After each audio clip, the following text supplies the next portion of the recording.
come with me to cook tea. Cottage pie edition. So, as the first clip just said, we're having cottage pie for tea today. So this video has been requested by one of my friends, Taz. So hi Taz, this is for you. And let's get into it. Now, just a tiny disclaimer. So there are going to be some things I use in this video that some of you might think, well, I don't do it that way, or oh, I'm not lazy like that. I'll be using tinned vegetables, and the reason for this is because we could buy a bag of carrots, or we could buy a couple of fresh carrots.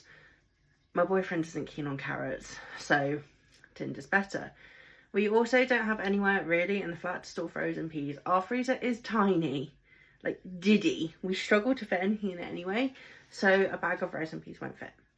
Okay, so now I've got that out of the way. This is how I make my cottage pie. Also, my wonderful boyfriend Ash14 Vlogs is playing FIFA in the background, so if you hear him shout at the referee, just ignore it. Okay, so the first thing we're going to do is we're going to brown off some mince. So I've got 750 grams of mince. The packet instructions on the Coleman's spice mix thing says 500. 750 isn't going to make that much difference. You just add a bit more liquid. So that is going to go in here. I'm not going to start sizzling yet because I have just turned the hob on.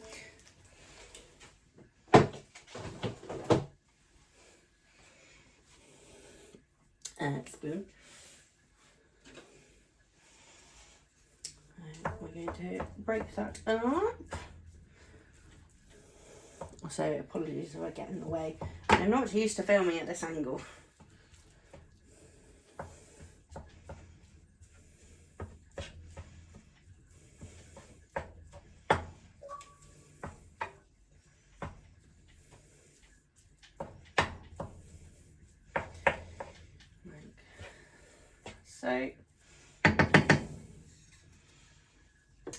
So we're going to let that start browning off. One thing I've found when I'm making mince dishes is use the lowest percentage fat mince because it produces less liquid. Because I find that makes it really oily and it's just an absolute pain to get out of the pan if you don't have a turkey baster or load of kitchen roll. So I'm going to come back in a second when this has started browning and we will move on to adding the mix-ins.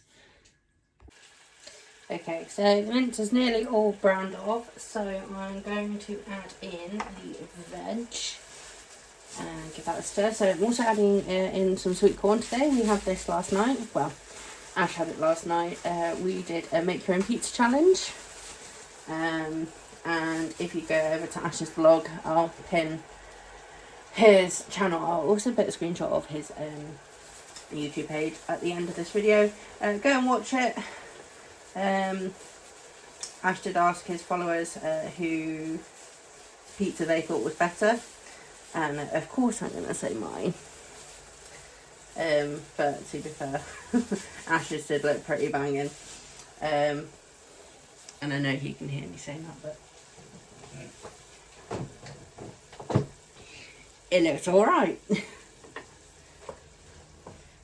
Little mix. Like so. As I said, everyone makes their cottage pie differently. This is, I want to say a foolproof recipe, and the only reason I say that is because I made this for my granddad. And he asked me for the recipe of it, and he has cooked it for guests, and they have gone, oh my god, this is amazing. I don't know if they're just being polite, but you know, I'll take it as a win. I am going to turn the heat down ever so slightly.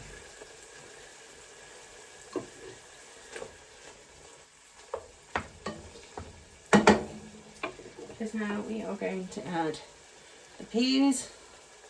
As I said at the beginning of the video, it's tinned. Here it goes.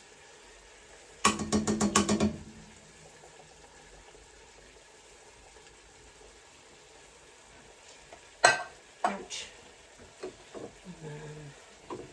And after that,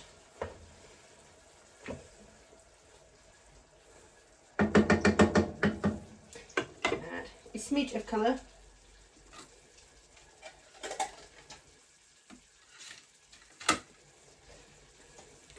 some sliced carrots.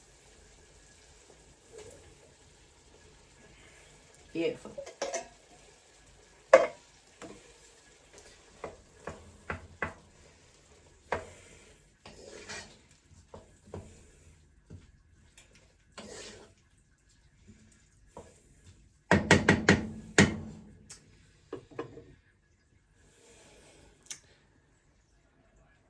Okay, so mine frozen.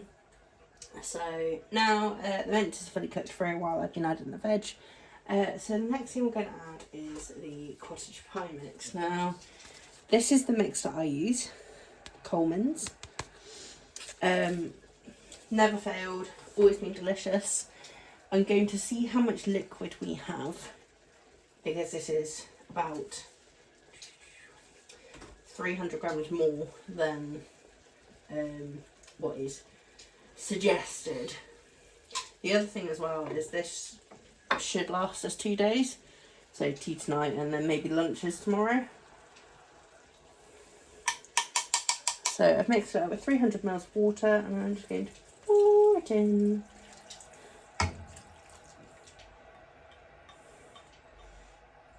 Like so.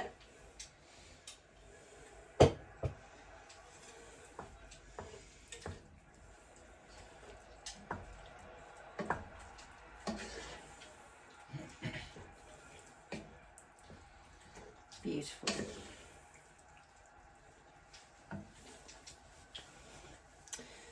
So what I'm going to do is I'm going to leave that to simmer for a few minutes to thicken up a little bit.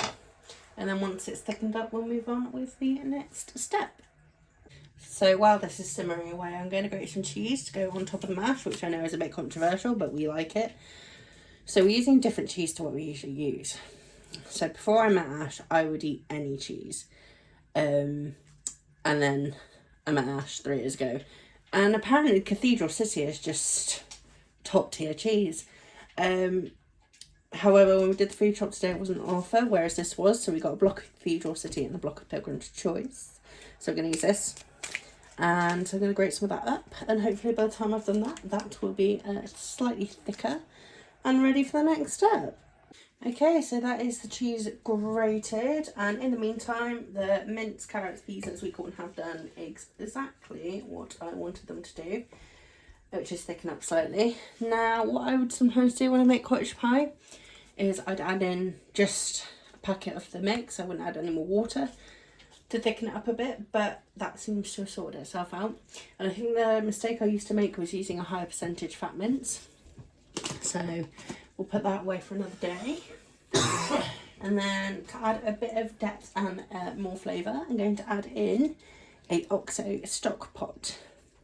Now you can watch me struggle with these because they never ever come out of the pot like they do in the adverts. She says, come on, there we are. Beautiful.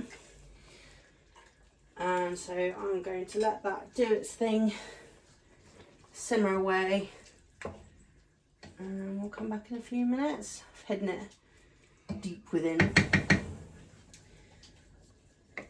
So we'll come back in a few minutes and I'll move on to the next part. So see you shortly. Okay, so it's only been a few minutes and the stock pot has seemed to disintegrate already. So I can't believe I'm going to say this. I've always used Knorr stock pots, but they take forever to melt down. So I might be switching to OXO.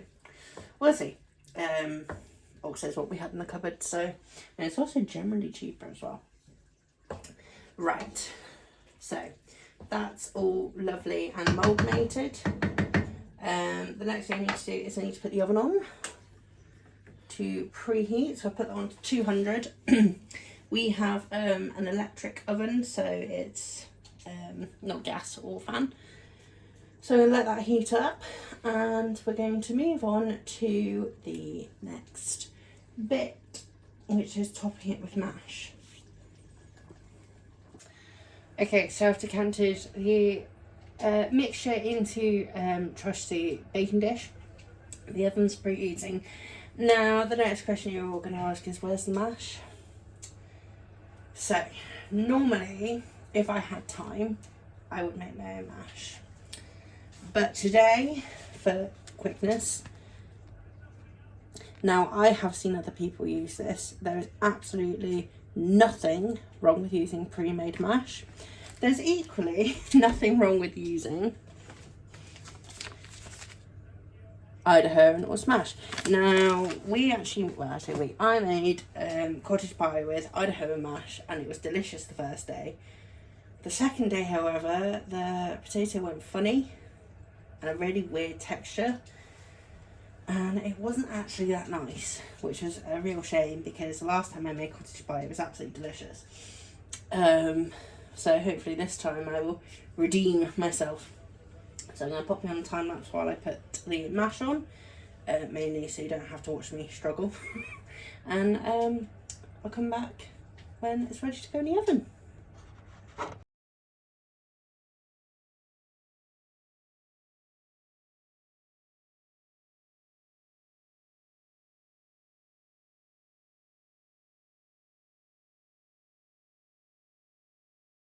And voila, the mash is on. That was a bit more of a struggle than I thought it was going to be. I did have to heat the mash up slightly so it would actually spread. But I think I've done a pretty good job. We've got a nice layer on top. Is it perfect? Absolutely not. Is that going to affect the taste? No. So the last thing to do is to give it a liberal sprinkling of cheese. She says, if it comes out of the grater. Bear with me. Ta-da! A liberal sprinkling of cheese. Right, I'm going to pop this in the oven for about 15 minutes so it gets all toasty and cheesy and lovely, and then it'll be time to dish up. So I'll show you the end result. Okay, so 15 minutes is up, it's actually 20. So I'm going to get this out the oven, and here we have it, cottage pie. So thank you very much for watching. I am going to dish this up now and hopefully it will go down a treat. And I will see you for the next vlog. Bye.